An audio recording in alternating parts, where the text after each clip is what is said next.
Hey guys, a lot of people are struggling to put this trigger spring back or apart when they're disassembling the P320 FCU.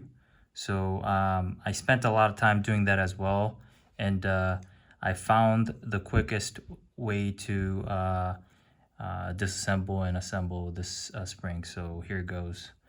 You put the trigger in. The trigger bar goes in.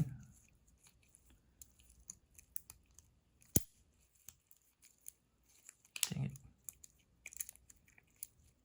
Okay, the hardest part is getting the spring back in, and let's see if I can get this right.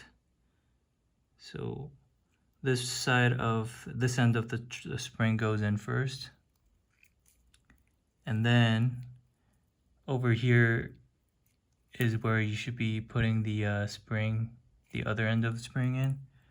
So I think if I just do that, you see how it caught right there? So just oh shoot. Just wiggle that in just like that.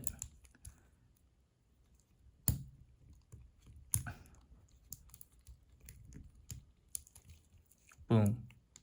Easiest way to put the spring back. And the easiest way to take the spring apart is that you push this end of the spring out first, just like this, watch. Just like that. So I hope this helps. Thanks for watching.